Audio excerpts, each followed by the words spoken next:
പ്രിയരെ, അസുഖങ്ങളും അപകടങ്ങളും മൂലം ആയിരക്കണക്കിന് ആളുകൾ അനുദിനം മരിക്കുന്നു. അതിന്റെ എത്രയോ മടങ്ങ് പേർക്ക് ഗൗരവമായ പരിക്കുകൾ സംഭവിക്കുന്നു.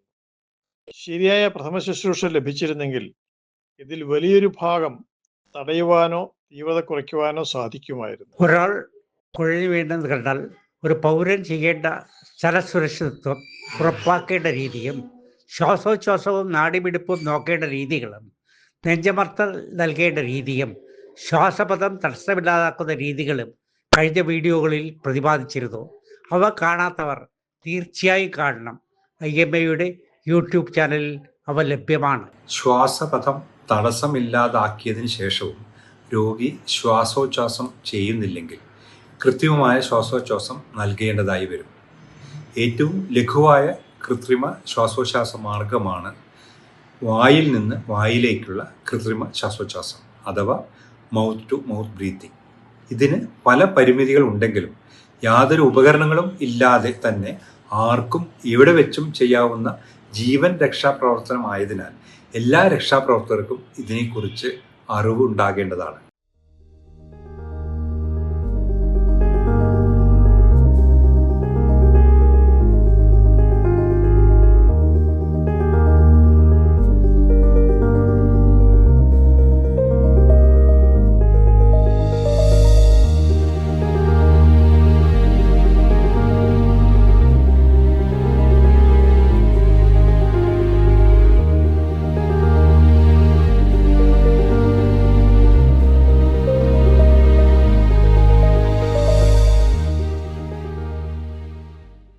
രക്ഷാപ്രവർത്തകൻ രോഗിയുടെ ഒരു വശത്ത് നിൽക്കുക.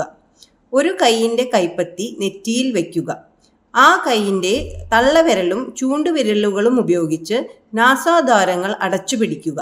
തല പുറകോട്ടാക്കുക. ഇതിന് ഹെഡ് ടിൽറ്റ് എന്ന് പറയുന്നു.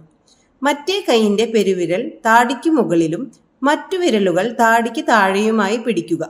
താടി മുകളിലേക്ക് വലിക്കുക. ചിൻ ലിഫ്റ്റ് എന്നാണ് ഇതിന് പറയുന്നത്. രക്ഷാപ്രവർത്തകൻ രോഗിയുടെ വായിലേക്ക് ഊതുക. ഓരോ ശ്വാസം നൽകുമ്പോഴും നെഞ്ച് പൊങ്ങുന്നുവെന്ന് വരുത്തുക. ഒരു മിനിറ്റിൽ 12 പ്രാവശ്യം എന്ന തോതിലാണ് ശ്വാസം നൽകേണ്ടത്. 1001, 1002, 1003, 1004 അപ്പോൾ ഒരു ശ്വാസം നിർത്തുക. വീണ്ടും 1001, 1002 എന്ന രീതിയിൽ കൃത്രിമ ശ്വാസോച്ഛ്വാസം നൽകാം.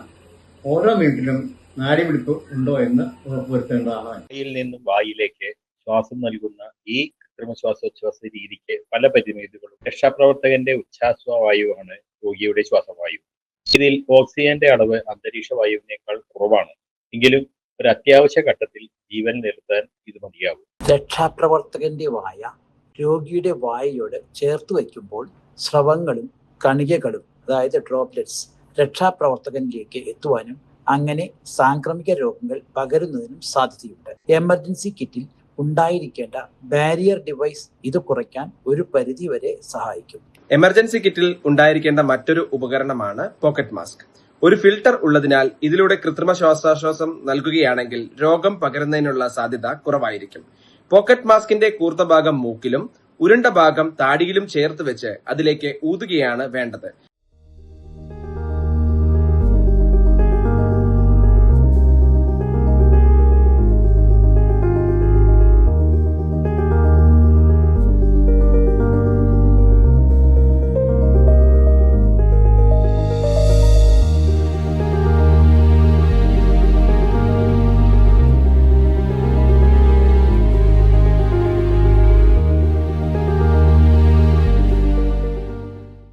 വായിൽ നിന്ന് വായിലേക്ക് ശ്വാസം നൽകുന്ന രീതിയിലും പോക്കറ്റ് മാസ്ക് ഉപയോഗിച്ച് കൃത്രിമ ശ്വാസം നൽകുന്ന രീതിയിലും രക്ഷാപ്രവർത്തകന്റെ ഉച്ഛ്വാസവായുവാണ് കൃത്രിമ ശ്വാസോച്ഛ്വാസത്തിനായി ഉപയോഗിക്കുന്നത്.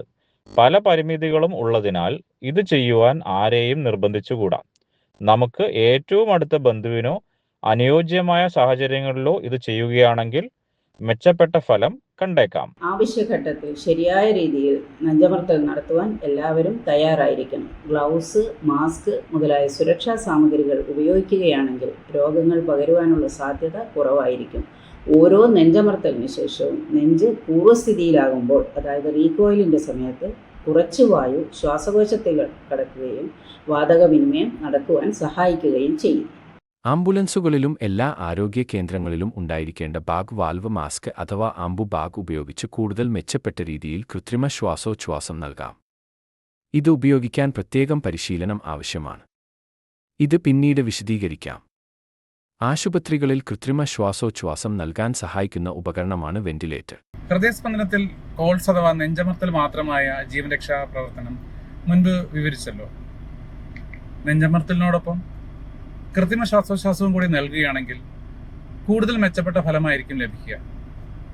ഒരാൾ മാത്രമാണെങ്കിൽ ഇത് രണ്ടും കൂടെ എങ്ങനെയാണ് ചെയ്യുന്നതെന്ന് അടുത്ത വീഡിയോയിൽ വിശദീകരിക്കുന്നത്. ശരിയായ ജീവൻ രക്ഷാ പ്രവർത്തനങ്ങളും അതുപോലെ തന്നെ പ്രഥമ ശുശ്രൂഷയും സമൂഹത്തിലെ വിവിധ തുറകളിലുള്ള ജനങ്ങളിലേക്ക് അവരെ പഠിപ്പിക്കുക എന്ന ഉദ്ദേശത്തോടു കൂടിയാണ് Indian medical association Kerala state ബ്രാഞ്ചിന്റെ എമർജൻസി ലൈഫ് സപ്പോർട്ട് ട്രെയിനിങ് അഥവാ അടിയന്തര ചികിത്സ പരിശീലനം ആരംഭിച്ചത്. സമൂഹത്തിലെ എല്ലാ തുറകളിലുമുള്ളവരുടെയും സന്നദ്ധ സംഘടനകളുടെയും ഭരണകൂടത്തിൻ്റെയും സഹകരണമുണ്ടെങ്കിൽ നമുക്ക് ഈ ലക്ഷ്യം കൈവരിക്കാം. നമുക്കൊരുമിച്ച് പ്രവർത്തിക്കാം. ഇതിനായി IMA തയ്യാറാക്കുന്ന പുസ്തകങ്ങളും വീഡിയോകളും കഴിയുന്നത്ര ആളുകളിൽ എത്തിക്കുമല്ലോ. ഓരോ പൗരനും ഒരു ജീവൻ രക്ഷാ പ്രവർത്തകൻ. പരിശ്രമിക്കാം നമുക്കൊന്നായി.